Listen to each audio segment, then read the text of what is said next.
Big tech have changed their interview rule, and if you wish to succeed, you need to change your tactics too. Let's say right now you're preparing for a tech interview at Meta, at Google, or any other serious startup. Chances are you're doing the exact same thing which everybody else is doing, practicing a rehearsed answer. 70% of job seekers practice answers aloud, and 62% prepare specific stories in advance. For a while, this worked, but not anymore. The rules of interviews, especially in top tech companies, have changed dramatically. Only 1 to 5% of applicants actually get hired. Now, these are scary numbers. So I asked the question, if almost everyone is rehearsing the answers, why is the success rate still so low? And what is the technique that top candidates are using instead? You see, I've conducted over 5,000 interviews, and after speaking with hundreds of hiring managers at top tech companies, I can tell you that there are 3 flaws in rehearsed answer, and there's a simple technique to fix it. I'm going to walk you through both. But before that, let me paint the picture of how most people prepare. Say you're applying to a product marketing role at Meta. Your first step is to go to Google, search top 20 PMM interview questions. You list down those questions, and then you craft your perfect answer. You rehearse in front of the mirror until it sounds smooth and it feels productive. It feels like real preparation. The best case scenario is you give a flawless answer and feel good about it. But here's the thing about the hiring manager. They have heard this exact playbook from every other candidate. Which brings us to the 3 flaws of rehearsed answers. Flaw number 1 is cognitive overload. In high-stake interview, your working memory is already under a lot of pressure. You're being evaluated, there's time pressure, there's an identity threat, and if you're interviewing in a second language, that adds to the processing load on top of all the pressure you're going through. And under this kind of stress, your brain shifts from thinking to self-monitoring. Basically, you're watching your language, you're checking your correctness, and the memorized answers stored in your short-term memory, they're the first thing to fail.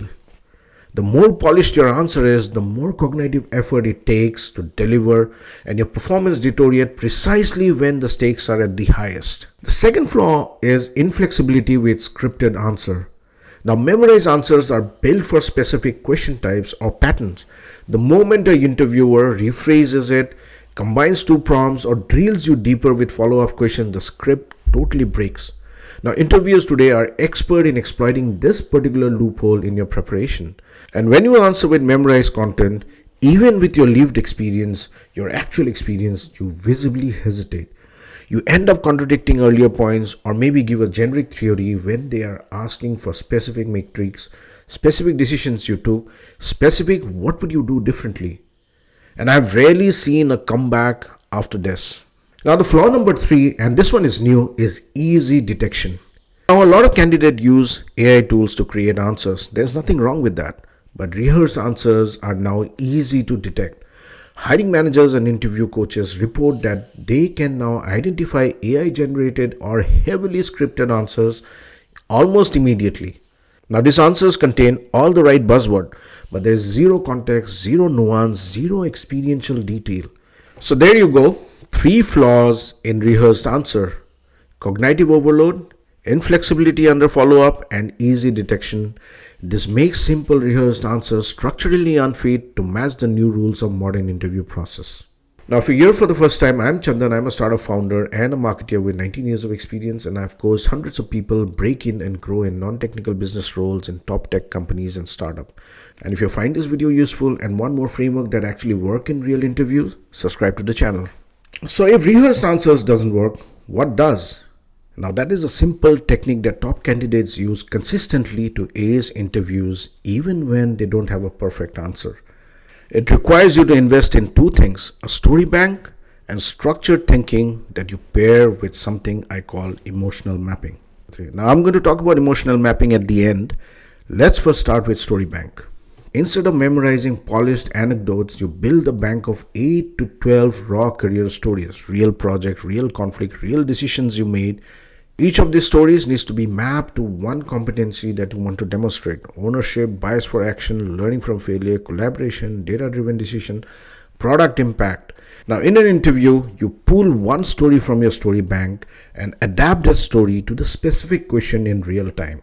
Now, this will sound natural because this is natural. It is your actual lived experience that you're sharing. Next, I'm going to talk about structured thinking. Now, structured thinking means every time you hear a question, you don't just jump to answer. You follow a two-step process. Step 1 is competency and value tagging. You zoom into the specific competency or the role value that the interview is looking for and then pick a story that best illustrates this. Next, you use one of the frameworks like STAR to break the question into components: the context, the role, the decision logic, and the outcome, and relay that information in the form of a story. The difference here is fundamental. When an interviewer rephrases, combines, or throws a curveball question, instead of freezing, you apply the same thinking structure to this new question. Now, here's the last thing I wanted to talk about, which is emotional mapping. Emotional mapping is deliberately structuring your response to convey not just the fact of a situation, but the emotional journey, motivations, and the internal reflections that was involved. Use words and phrases to highlight your emotions like frustration, excitement, empathy, decision logic. This makes your answer memorable as well as authentic and high impact. This is the shift you have to work on. You move from performing to thinking, from reciting an answer that you memorized to responding with conviction, with emotion, in a very structured way. The candidate who pause, think, show they are emotionally invested, stand out in a sea of identical rehearsed responses. So let this land. There are 3 flaws because of which rehearsed answers fail: cognitive overload under pressure, inflexibility when questions shift, and easy detection.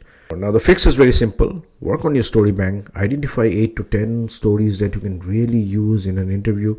Then use structured thinking with emotional mapping to answer any interview question.